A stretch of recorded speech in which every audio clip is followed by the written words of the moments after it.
Happy Wednesday.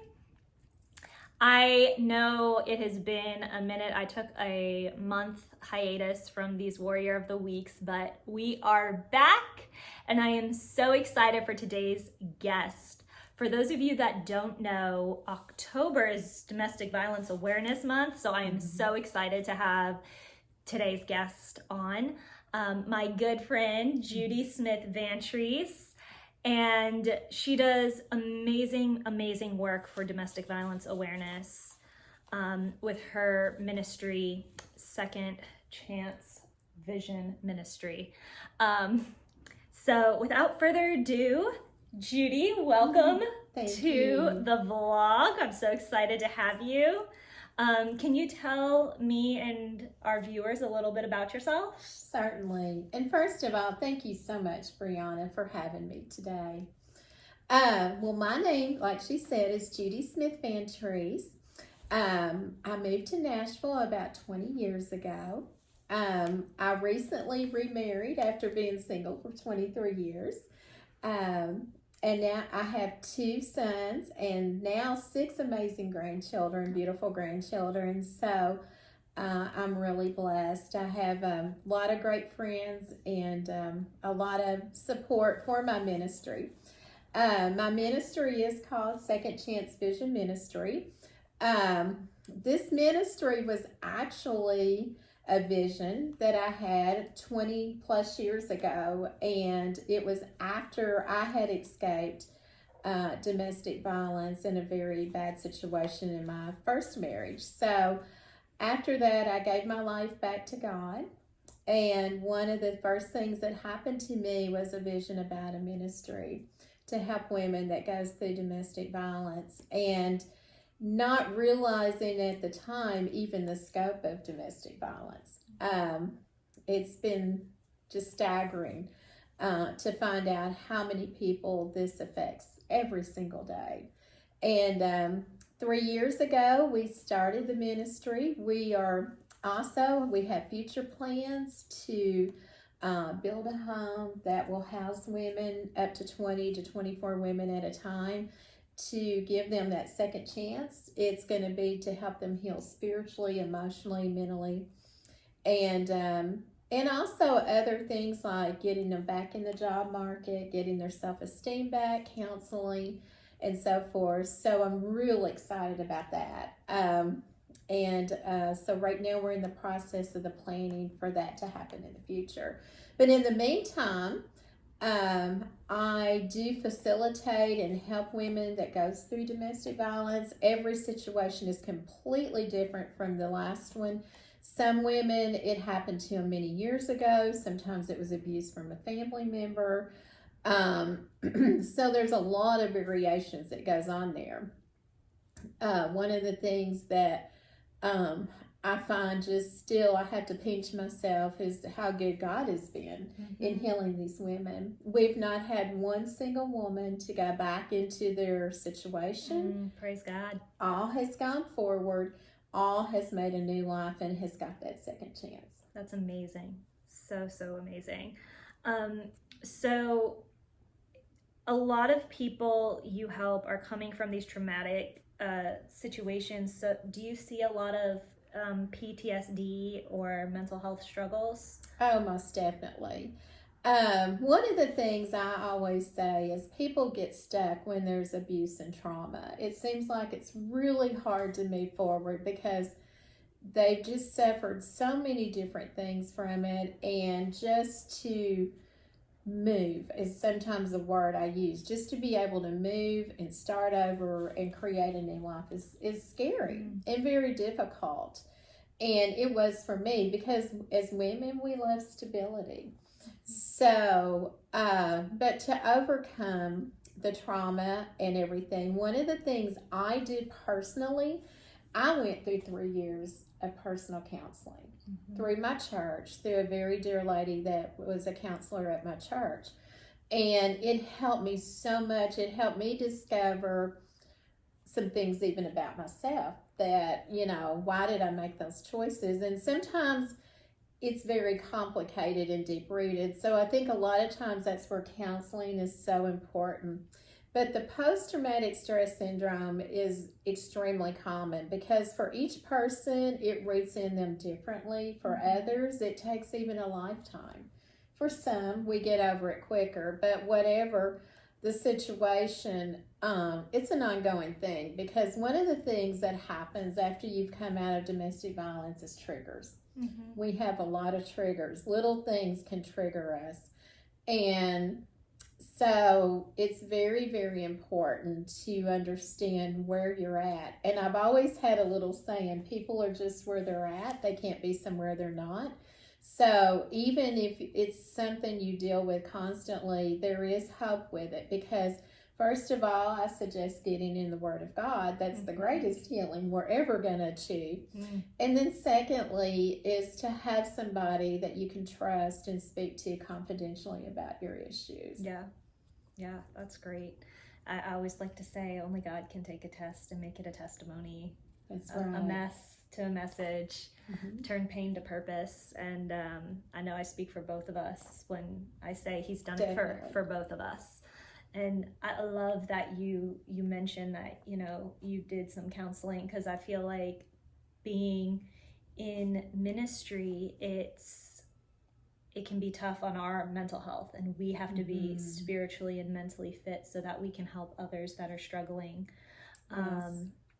So there's a saying in the Bible it says to seek wise counsel, even if we're the counsel, Right. So I love that, you're open about that. For any of our viewers that are currently in a domestic violence situation, how can they get out and what are some resources available to them? Sure. Well, one of the main ways to get out is just to reach out and say, I know I'm in a domestic violence situation. And we'll go over a little more what those symptoms and things to look for, those red flags. But to get out of domestic violence is difficult because I think, number one, there's a lot of fear that's associated with it. I also believe that the fear of economically, how am I going to make it?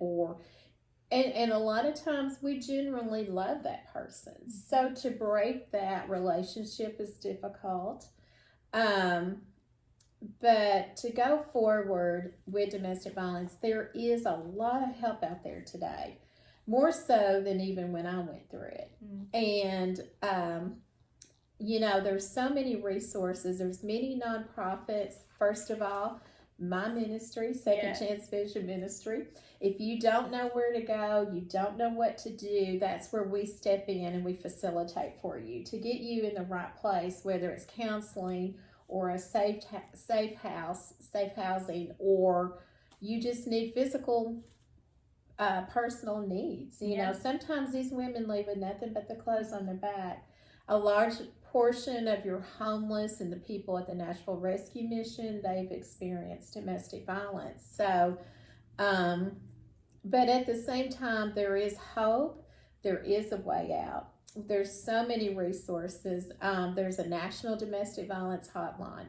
There's ministries. There is a YWCA in Nashville is a great resource.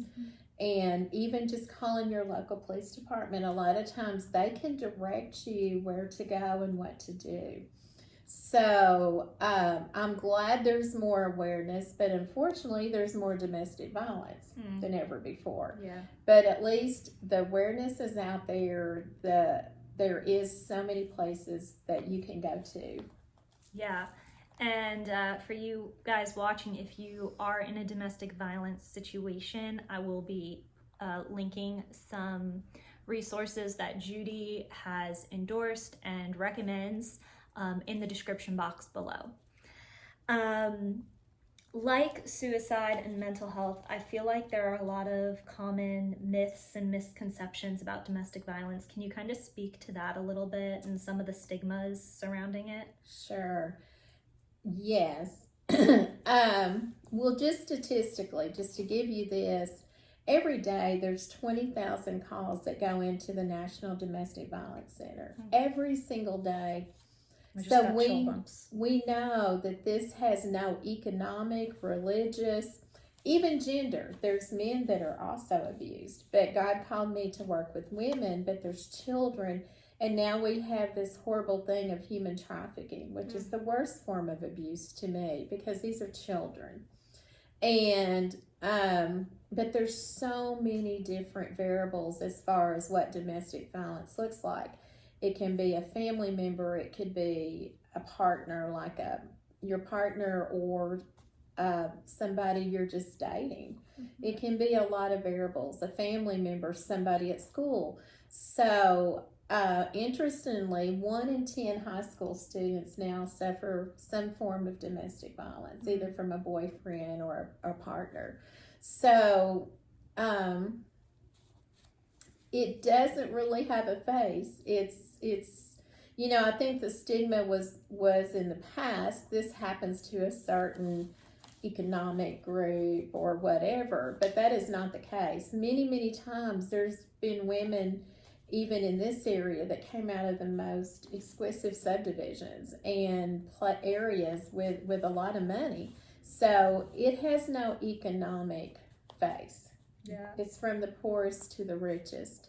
And we've even seen national headlines where women came from very, very wealthy homes that were abused. So there's no age limit, there's no gender limit, and there is no economic limit when it comes to domestic violence. Yeah, I often say with the suicide and mental health that it doesn't discriminate. And No. I feel like domestic violence is the same thing. Yes. You never know what's going on, you know, behind closed doors. Without getting into detail, I had a friend that was murdered by her ex-husband because of a domestic violence. And Yes. looking at it, I would have never known. Right. But in hindsight, and I have lost friends too. yeah. Yes. Another myth is, I feel like people say, oh, well, I'm not being physically abused, so I'm not in a domestic violence situation.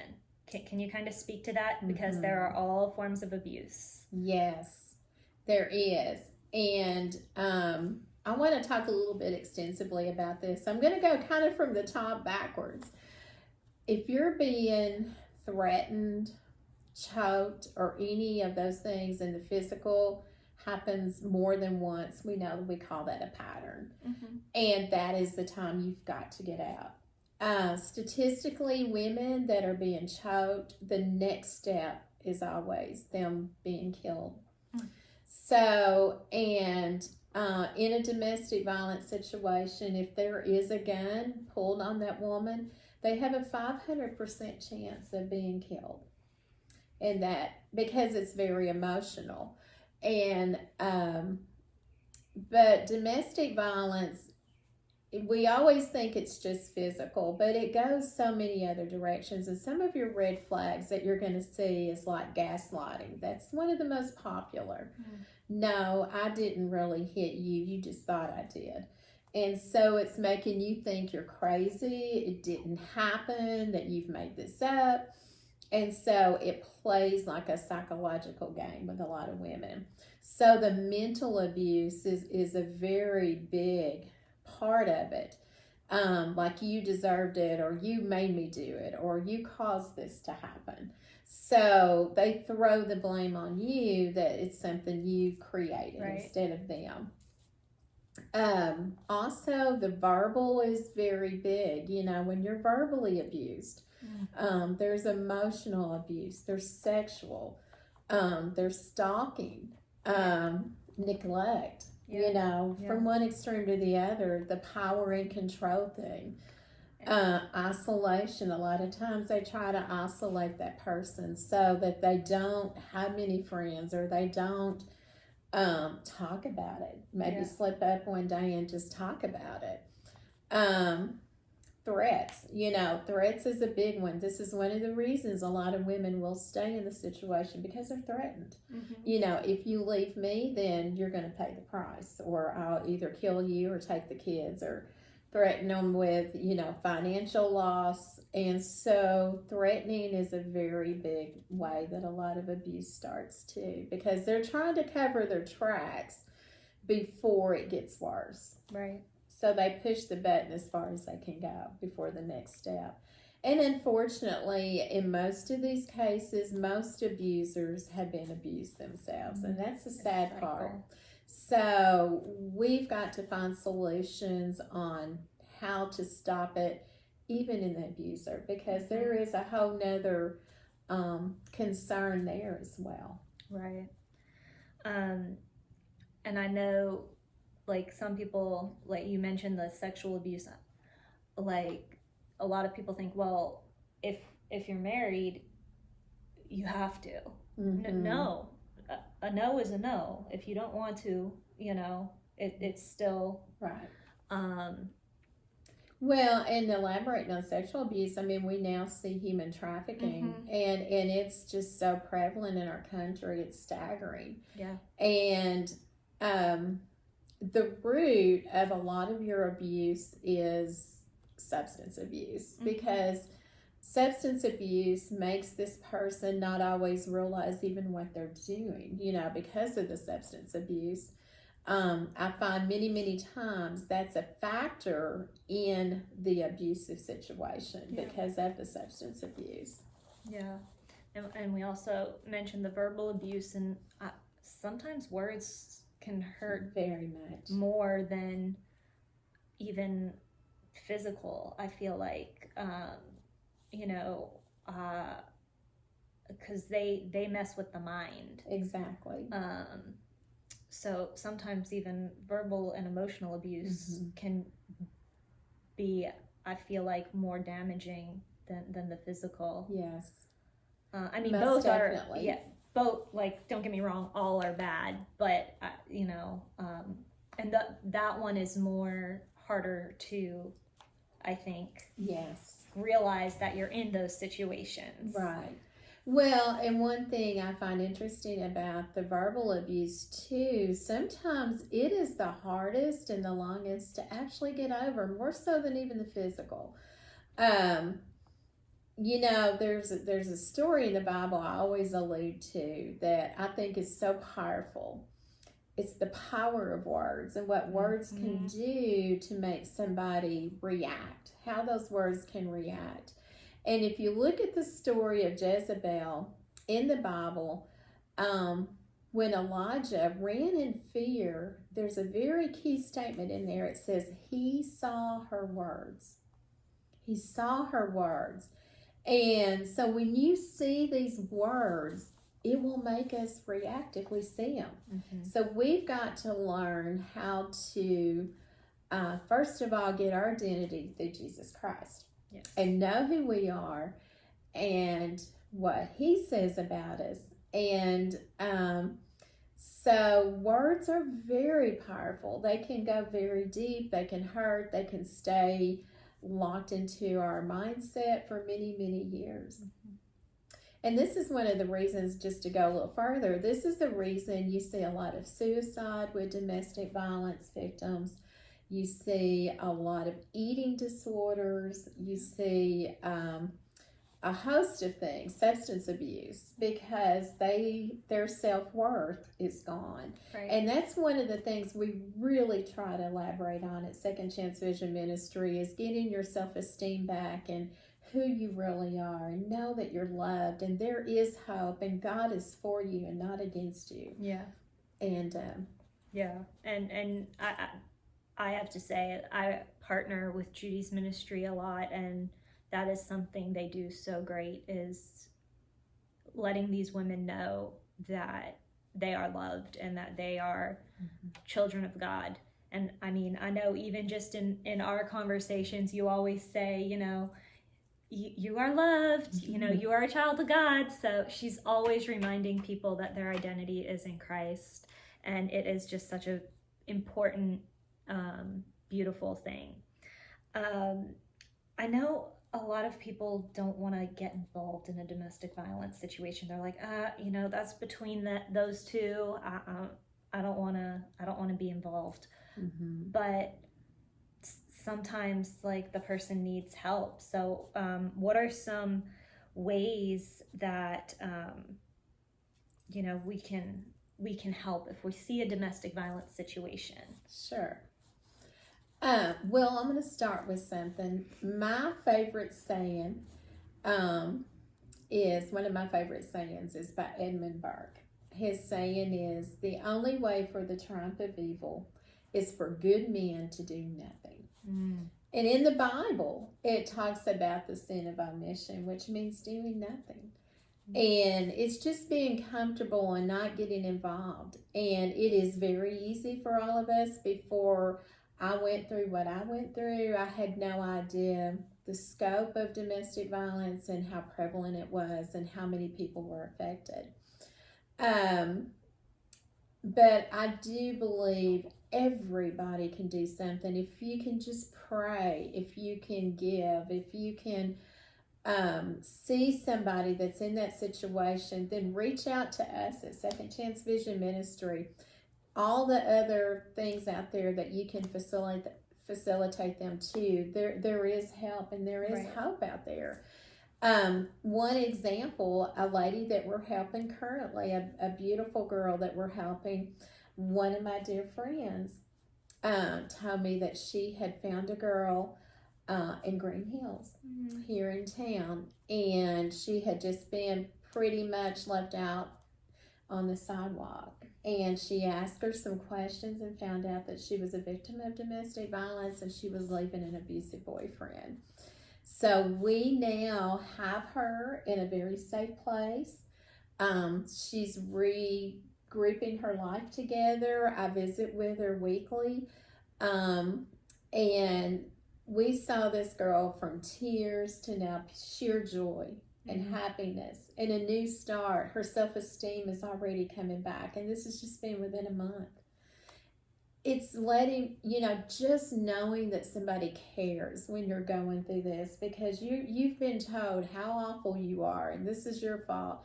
And all the things that goes with domestic violence, your self-worth and the guilt and the blame that you feel is one of the hardest things to overcome. And just being there. And everybody, I don't care who you are, everybody can do something. So if you see a domestic violence situation, call the police, call somebody that can help. And if it's somebody let them know there is help out there. Yeah, show them some resources, and don't be afraid to get involved. Yes. It's very easy to be, that'll be someone else's problem. Right. Or, it's just between them. They'll work it out. Yeah. Sometimes you need that third party to be like, hey, it's going to be okay. Right. And there is help. There is hope. Yeah. Speaking of helping, you help so many people and get out of these traumatic situations on a regular basis. How does that impact your mental health? And because I know we mentioned earlier that ministry work, as much as we love it and have a joy for it, it can be very draining mentally and emotionally. So how does that play on your mental health? Well, I do a lot of different scenarios. Yeah, you're fine. I do. Sorry. It's okay. We had a moment here because I kicked the camera. One of the things that I have found is I have a prayer team, and they are phenomenal. I almost daily send out prayer requests to the women that we're helping, but sometimes I include myself. Pray for me. I need strength. Pray for me. It's been a really hard day. I may have helped 4 or 5 women that day. So having that support system is huge. Another thing, Jesus even had to walk away sometimes and just rest. Yep. And funny story, I took a week off to do that where I wouldn't take calls, and I still took calls that entire week. It's hard for me to stop. But I have really learned that once I do everything I can do to help this person I know that God steps in and He does what I can't do. He does Right. the things that I'm only there to be His hands and feet, but He does the real work. So I have such a peace in knowing He's going to take care of everybody. But I do have a me day once a month, and I suggest this for anybody. I don't care what you do in life. It's a day that you pamper yourself. You may just go get a massage, a pedicure, stay in your pajamas, watch old movies, whatever it is you enjoy doing. And I call it a me day because it's all about me.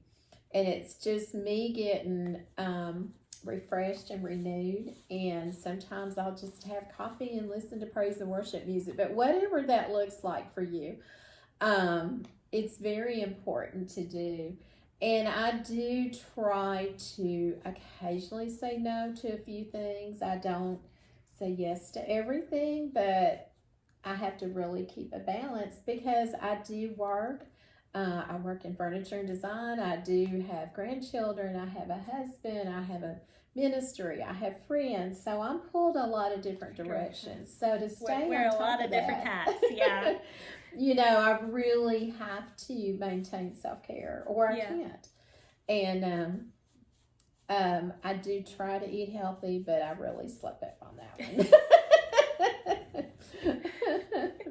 As we all do. Yeah. But I mean, our body is a temple of God, and I just feel that is very important, that we do have to maintain ourselves in the midst of what we're doing to help others. Well, I can't believe we are just about done. This has been so great, and thank you for coming on and sharing your knowledge. And I know this conversation is going to help a lot of women that are in bad situations. And as I said, if you or someone you know is in a domestic violence situation, please know that there is help, there is hope. You are not alone. And I will put resources in the description below. And until next time, warriors, remember, you matter, you are loved, and you are a warrior. Bye.